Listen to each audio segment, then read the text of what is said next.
Haleluya, Shalom, salam damai sejahtera. Tuhan memberkati semua.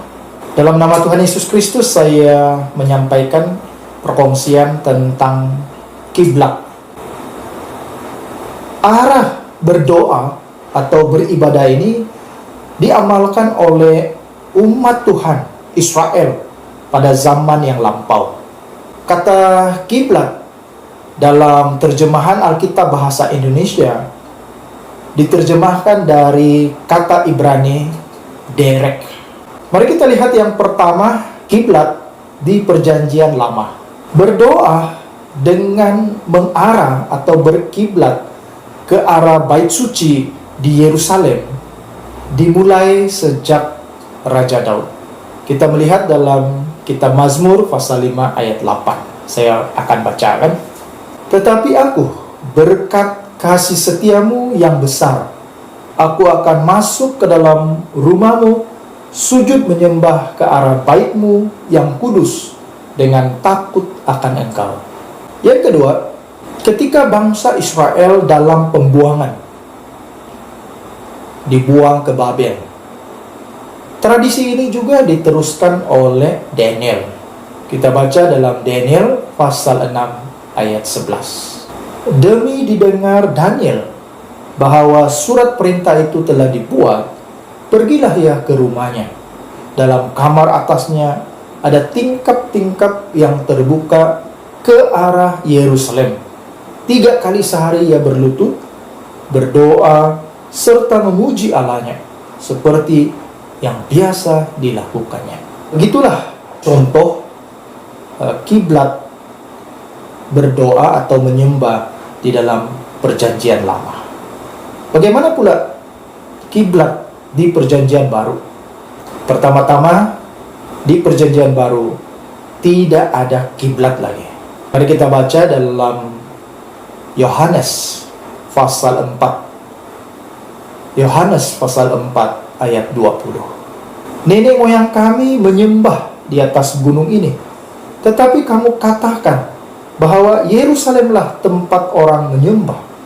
Kemudian Yesus berkata, "Hai perempuan, percayalah kepadaku, saatnya akan tiba bahwa kamu akan menyembah Bapa bukan di gunung ini dan bukan juga di Yerusalem." Di dalam kitab Injil Yohanes pasal 4 ini, Yesus menyatakan tentang ciri-ciri penyembah-penyembah yang benar. Dan di dalam pasal ini juga Yesus menyatakan kiblat tidak lagi di sesuatu tempat seperti di Yerusalem maupun di sesuatu gunung. Ayat tadi merupakan suatu percakapan Yesus dengan seorang perempuan Samaria. Perempuan Samaria ini dia mengerti bahwa dia harus menyembah Tuhan, dan baiknya dia ingin melakukannya dengan cara yang benar. Orang Yahudi dan orang Samaria ini sebenarnya sama-sama setuju bahwa mereka harus menyembah Allah. Namun perbezaan yang menjadi masalah kepada mereka ialah di mana arah atau tempat mereka harus menyembah. Bagi orang Samaria, di Gunung Gerizimlah tempat menyembah.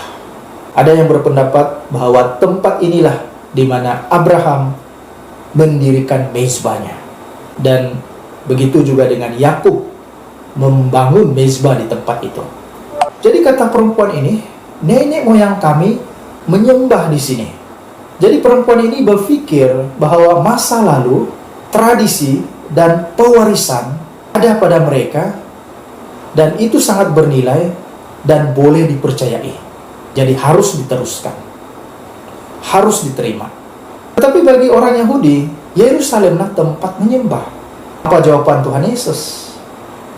Yesus berkata, bukan di Yerusalem, bukan juga di atas gunung itu, atau gunung Gerizim itu. Pendek kata, tidak ada kiblatnya. Mengapa tidak berkiblat? Pertama, menyembah Tuhan haruslah menyembah dalam roh dan kebenaran. Ini tercatat dalam Yohanes pasal 4 ayat 21 sampai ayat 26. Kata Yesus kepadanya, "Percayalah kepadaku, hai perempuan, saatnya akan tiba bahwa kamu akan menyembah Bapa bukan di gunung ini dan bukan juga di Yerusalem.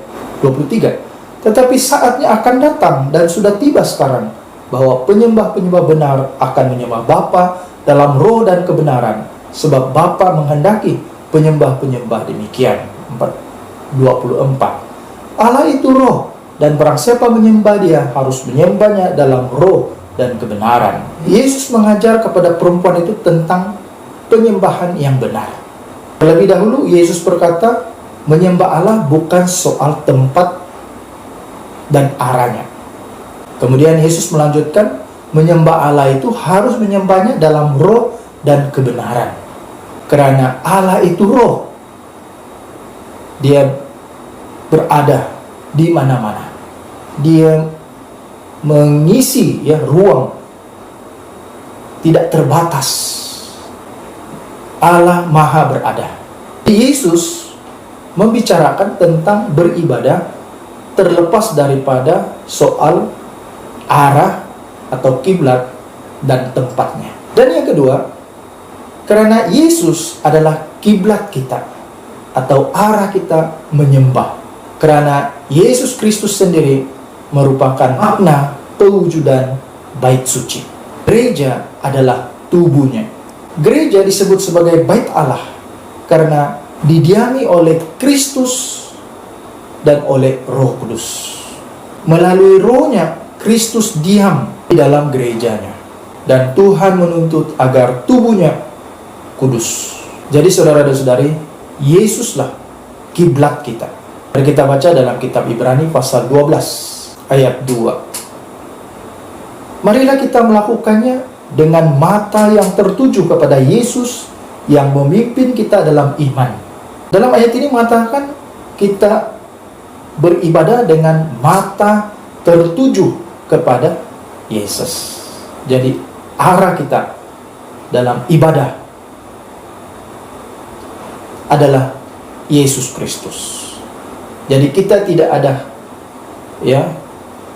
arah timur, barat dan sebagainya. Doa kita langsung kepada Yesus Kristus.